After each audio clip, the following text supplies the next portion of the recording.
Welcome to Bedtime Scaries. You've made it. You've reached the end of your hike.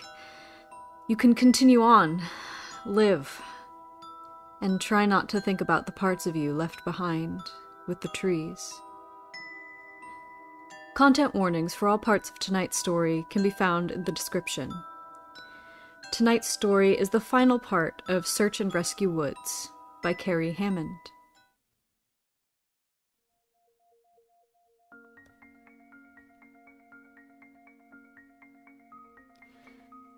This will be my final update for now.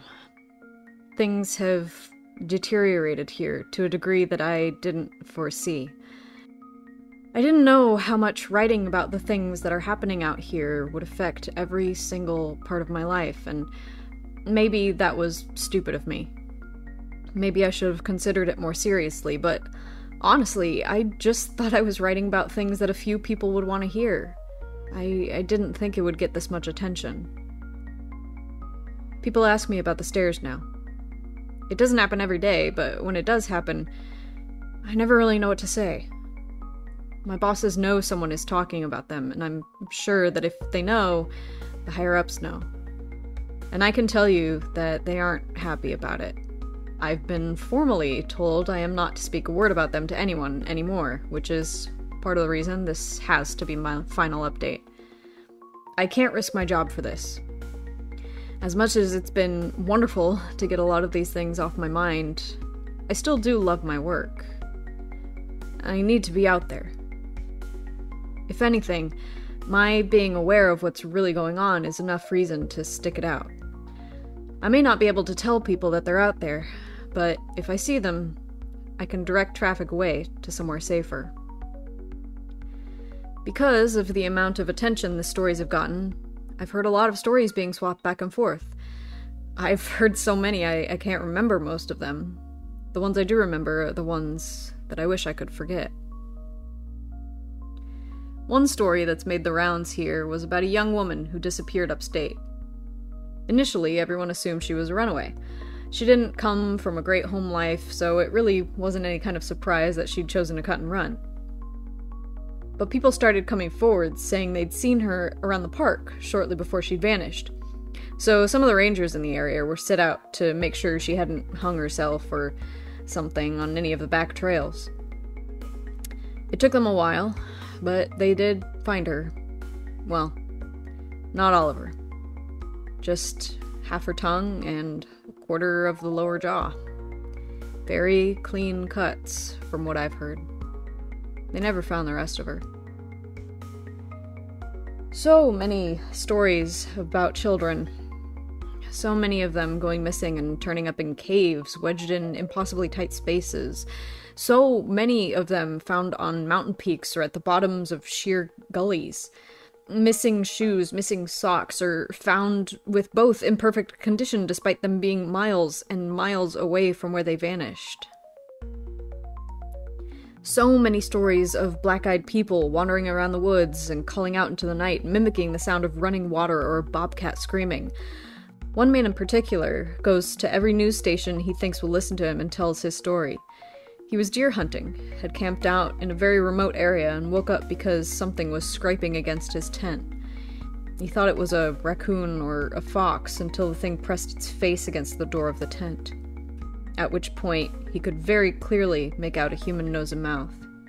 He kicked at it, but it leapt back and was gone by the time he opened the tent flap, gun at his side. He fired 2 warning shots, and when the sound had faded, he heard a snap behind him. A man was standing at the edge of the campsite. This man was not wearing any clothing, but he also didn't possess any kind of human flesh. As the hunter described it, the man was made of some kind of amalgamation of raw meat and hair, as if someone had scooped up roadkill and molded it into a vague shape of a man. The face was lumpy and only a rough approximation of a human face. The thing opened its lopsided mouth, and from it came the sound of the gun the hunter had fired. It did this twice, before mimicking the sound of the tent zipper and fleeing into the night. A young couple out for a hike in the rocky areas of my park reported to me yesterday that they'd seen something strange out on a peak I'm very familiar with. They were taking turns looking through a pair of binoculars when a man noticed a hiker climbing up a very steep part of the cliff face. He watched the man scale the slope, and it didn't occur to him until the incident was over that this person had no climbing gear. When the climber reached the top of the peak, which was about 5 miles away, they turned and faced the young man. He said whoever, or whatever, this man was looking right at them. The climber waved in an exaggerated manner before snapping in half at the waist, sideways, and leaping off the peak. The young man didn't see where the climber landed. I sent them on their way, with assurances that I'd check it out. I lied. I won't be turning in a report, because there are 10 others exactly like it. The climber is well known in the area. I don't question it anymore. There are so many things I won't ever be able to understand about my job, and it would take me years to relate all the things I've heard in the last few months. When I feel like my job isn't in jeopardy, I will come back. It may be in a different format, but I will come back. Thank you for sticking by my side and enjoying the things I've talked about. If you go out into the woods, I encourage you to be safe. Bring water, food, survival equipment. Let people know where you're going and when you'll be back. Don't go on uncharted paths unless you know exactly what you're doing. And above all, don't touch them. Don't look at them. Don't go up them. Sleep tight.